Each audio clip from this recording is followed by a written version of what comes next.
Hello दोस्तों, आज हम 9th क्लास की बुक क्षितिज के 3rd चैप्टर के साथ आए हैं।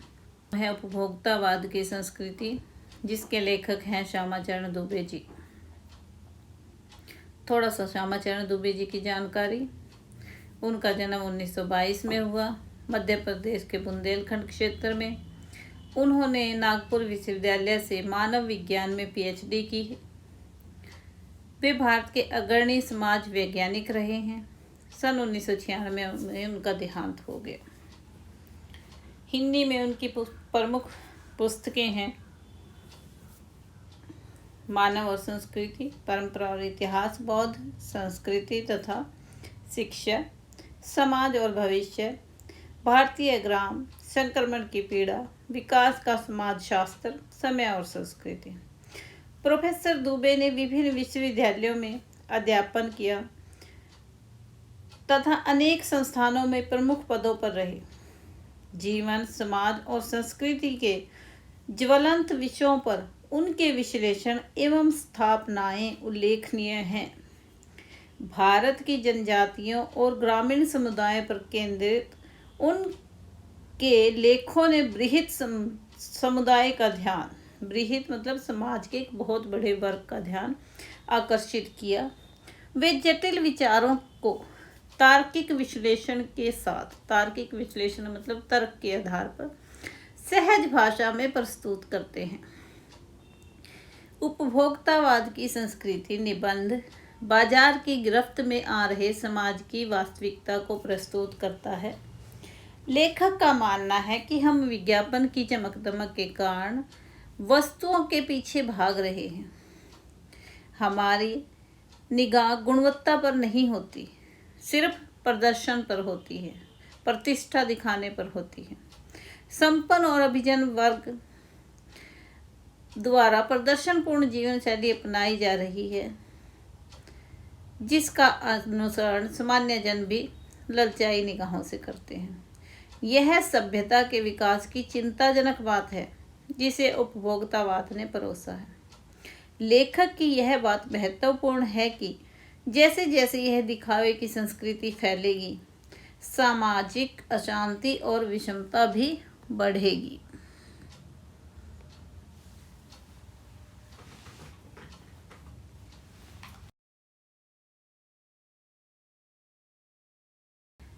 निबंध उपभोक्तावाद की संस्कृति। धीरे धीरे सब कुछ बदल रहा है। एक नई जीवन शैली अपना वर्चस्व स्थापित कर रही है। उसके साथ आ रहा है एक नया जीवन दर्शन, उपभोक्तावाद का दर्शन।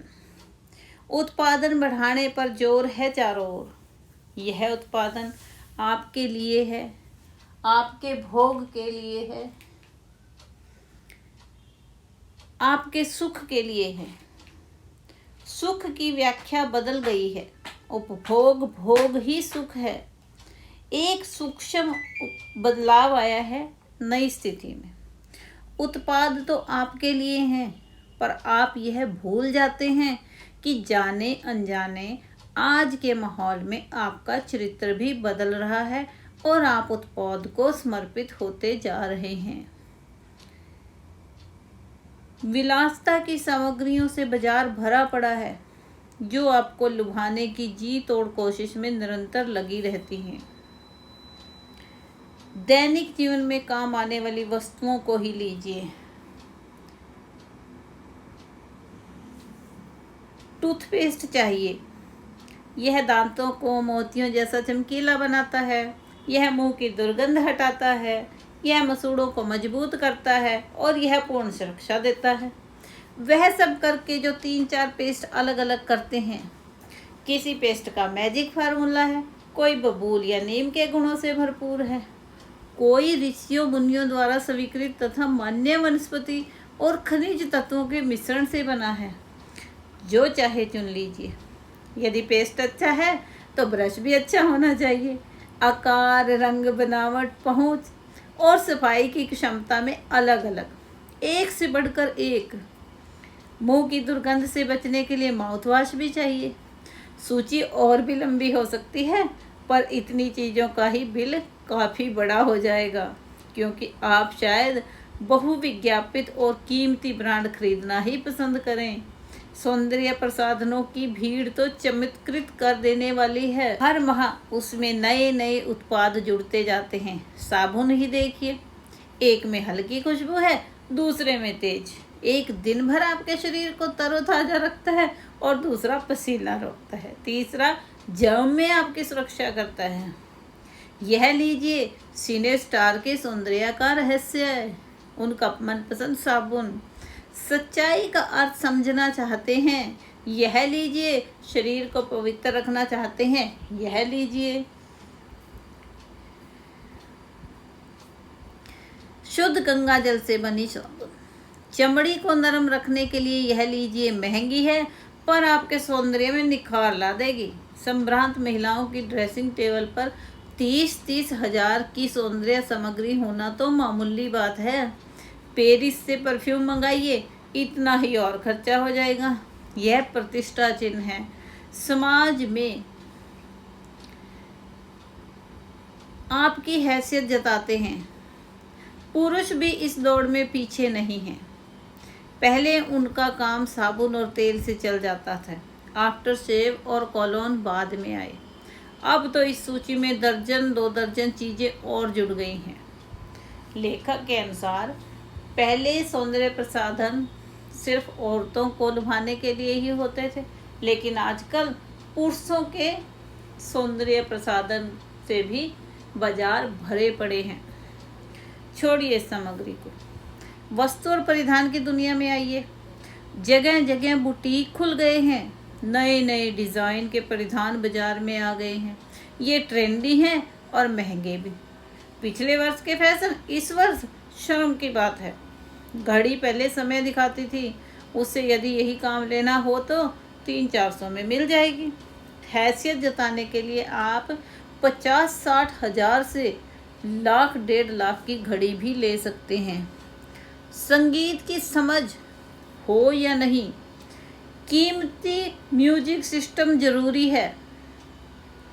कोई बात नहीं यदि आप उसे ठीक तरह चला भी न सकें। कंप्यूटर काम के लिए तो खरीदे ही जाते हैं, महज दिखावे के लिए उन्हें खरीदने वालों की संख्या भी कम नहीं है। खाने के लिए 5 सितारा होटल हैं, वहाँ तो अब विवाह भी होने लगे हैं। बीमार पड़ने पर 5 सितारा अस्पताल में जाइए। सुख सुविधाओं और अच्छे इलाज के अतिरिक्त यह अनुभव काफ़ी समय तक चर्चा का विषय भी रहेगा कि फलां ने तो भाई उस हॉस्पिटल में इलाज करा, इतने बड़े हॉस्पिटल में इलाज करा के आए हैं, इत्यादि। पढ़ाई के लिए 5 सितारा पब्लिक स्कूल हैं। माँ बाप के लिए ये भी एक प्रतिष्ठा का साधन बन गया है कि हमारा बच्चा फलां स्कूल से पढ़ा है, हमारे बच्चे ने तो उस स्कूल से शिक्षा ली है जो शहर में सबसे महंगा है। पढ़ाई पर जोर नहीं दिया जाता, जोर इस चीज़ पे दिया जाता है कि स्कूल अच्छा होना चाहिए, विद्यालय महंगा होना चाहिए।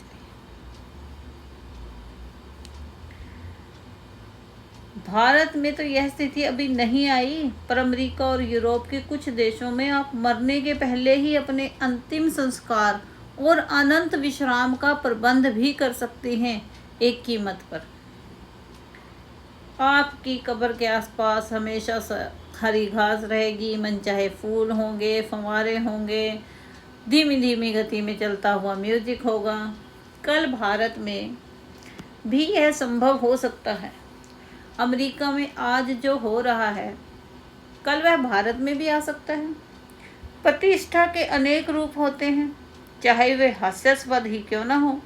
यह एक छोटी सी झलक है उपभोक्तावादी समाज के। यह विशिष्ट जन का समाज है, पर सामान्य जन भी इसे ललचाई निगाहों से देखते हैं। उनकी दृष्टि में एक विज्ञापन की भाषा में यही है राइट चॉइस।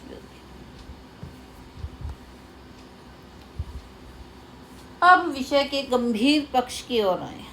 इस उपभोक्ता संस्कृति का विकास भारत में क्यों हो रहा है?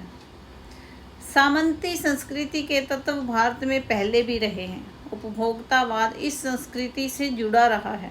आज सामंत बदल गए हैं, सामंती संस्कृति का मुहावरा बदल गया है। हम सांस्कृतिक अस्मिता की बात कितनी ही करें, परंपराओं का अवमूल्यन हुआ है, आस्थाओं का क्षरण हुआ है।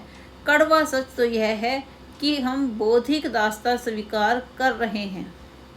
पश्चिम के सांस्कृतिक उपनिवेश बन रहे हैं।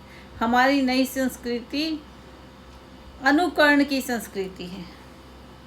हम आधुनिकता के झूठे प्रतिमान अपनाते जा रहे हैं। पहले जहाँ हमारे समाज में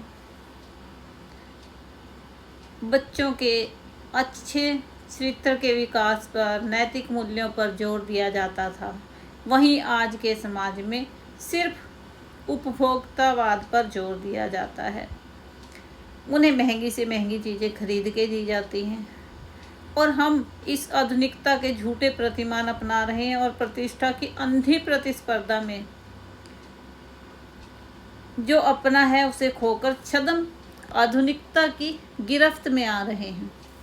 संस्कृति की नियंत्रक शक्तियों के क्षीण हो जाने के कारण हम दिग्भ्रमित हो रहे हैं। हमारा समाज दूसरों के निर्देशानुसार चल रहा है। विज्ञापन और प्रसार के सूक्ष्म तंत्र हमारी मानसिकता बदल रहे हैं। उनमें सम्मोहन की शक्ति है, वशीकरण की भी। दिन रात चलने वाले विज्ञापन हमें मजबूर कर रहे हैं कि हम इस उपभोक्तावादी संस्कृति को अपनाएं। अंततः इस संस्कृति के फैलाव का परिणाम क्या होगा, यह गंभीर चिंता का विषय है।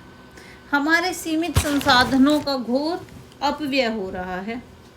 जीवन की गुणवत्ता आलू के चिप्स से नहीं सुधरती, न बहुविज्ञापित शीतल पेयों से। मतलब जो विभिन्न प्रकार के शीतल पेयों के विज्ञापन आते हैं उनसे, भले ही वे अंतर्राष्ट्रीय हों। पिज्ज़ा और बर्गर कितने ही आधुनिक हों, हैं वे कूड़ा खाद्य। समाज में वर्गों की दूरी बढ़ रही है, सामाजिक सरोकारों में कमी आ रही है। जीवन स्तर का यह बढ़ता अंतर आक्रोश और अशांति को जन्म दे रहा है। जैसे जैसे दिखावे की यह संस्कृति फैलेगी, सामाजिक अशांति भी बढ़ेगी। हमारी सांस्कृतिक अस्मिता का ह्रास तो हो ही रहा है, हम लक्ष्य से भी भटक रहे हैं। विकास के विराट उद्देश्य पीछे हट रहे हैं। हम झूठी तुष्टि के तात्कालिक लक्ष्यों का पीछा कर रहे हैं। मर्यादाएं टूट रही हैं, नैतिक मानदंड ढीले पड़ रहे हैं, व्यक्ति केंद्रिकता बढ़ रही है, स्वार्थ परमार्थ पर हावी हो रहा है, भोग की आकांक्षाएं आसमान को छू रही हैं। किस बिंदु पर रुकेगी यह दौड़? गांधी जी ने कहा था, हम स्वस्थ सांस्कृतिक प्रभावों के लिए अपने दरवाजे खिड़की खुले रखें, पर अपनी बुनियाद पर कायम रहें। उपभोक्ता संस्कृति हमारी सामाजिक नींव को ही हिला रही है। यह एक बड़ा खतरा है। भविष्य के लिए यह एक बड़ी चुनौती है।